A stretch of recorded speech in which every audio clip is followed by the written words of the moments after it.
Hello everyone, so in this video we're learning more about gas laws. Specifically, we're learning about how to use the ideal gas law to solve for pressure, volume, and temperature, and moles or grams. So the ideal gas law is different from the combined gas law that we learned last time. The combined gas law is for when you have a gas changing condition. So it's gonna have like two pressures or two volumes or two temperatures. The ideal gas law is for a gas at one specific point in time. So this equation is just PV equals nRT. People will sometimes call this the Pevnert equation to remember it, which sounds really awkward, but it does help people remember it. Now, this is really important. You'll want to know this. You'll need to be able to use this equation. Let's go through what these different variables stand for. You can probably guess most of them. P is pressure, and it has to be in specific units here. It has to be ATM.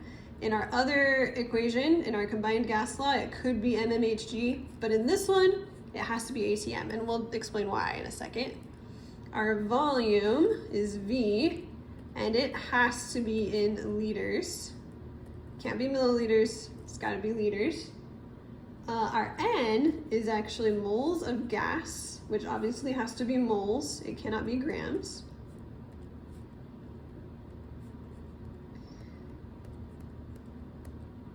Our R is a number that is a constant. So it's gonna be the same number every single time we do this equation. It's called the ideal gas constant. And it is 0.0821. And I know that's kind of a random number, but that is what we're always going to be plugging into this equation. Now it has units. The units of this constant are atmospheres times liters divided by moles times Kelvin. And this is why for this equation we need to use these particular units, because those are the units of this constant. If we don't use those units, this constant doesn't work. And then lastly, T is temperature, and it must be Kelvin, which we've been practicing that with gases already. Okay, and I realized I didn't write my B's in here. It must be ATM, must be liters. Okay, so now we know our equation. We know what units we need to use. Let's do a couple of examples really quickly. A sample of nitrogen gas has a volume of 5.56 liters at 0 degrees Celsius and 1.5 atm pressure. How many moles of nitrogen are present in this sample? So let's just write out our parts of the equation. We have a pressure, it is 1.5 atm, and that is the correct unit, so we'll leave that. Our volume is 5.56 liters, and that's also the correct unit. The moles are what it's asking for, so that will be our X. Our R is always 0.0821. And then our T will be 0 plus 273, because we need this in Kelvin. So 0 plus 273. And then we are just going to plug this all into our equation. PV equals nRT. So our pressure is 1.5, our volume is 5.56, our N is X, R is 0.0821, and T is 273. Then we can multiply stuff on both sides. We'll end up with 8.34 equals 22.4x. We'll divide by 22.4 to get X by itself. And we will end up with X equals 0.372 moles of N2. All right, that is one example using PV equals nRT. Let's do just one more. This says a 35 gram sample of CO2 is placed in a rigid 2.1 liter container and heated to 100 degrees Celsius. What pressure will be exerted by the carbon dioxide? So we're looking for pressure. So our P is going to be our X. Our V is our 2.1 liters.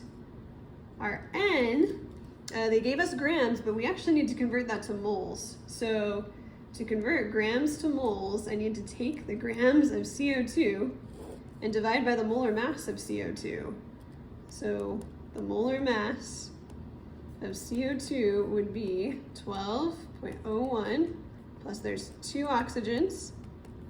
So it's going to be about 44.01 grams per 1 mole. So 44.01 grams per 1 mole of CO2. So if we do 35 divided by 44.01, we get about 0.795 moles. So that's our N.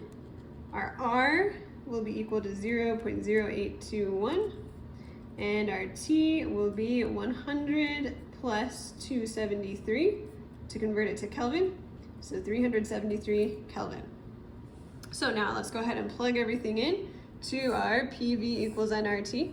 So our P is X, our V is 2.1, our N is 0.795, our R is 0.0821, and our T is 373. And then of course we can simplify this, put it in our calculator.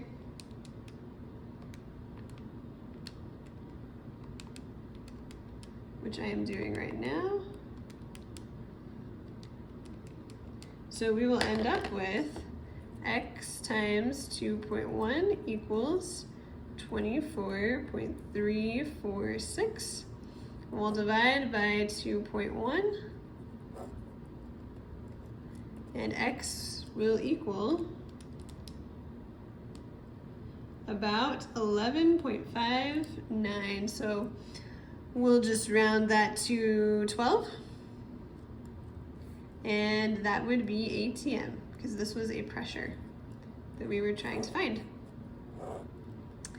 All right, so that is the ideal gas law. The way that you can tell the difference between the ideal gas law and the combined gas law is, again, with the combined gas law, you're gonna have more than one of something. Like you're gonna have 2 pressures or 2 volumes or 2 temperatures. With this, you're not gonna have 2 of anything, and this one involves like moles or grams. This one does not involve moles or grams.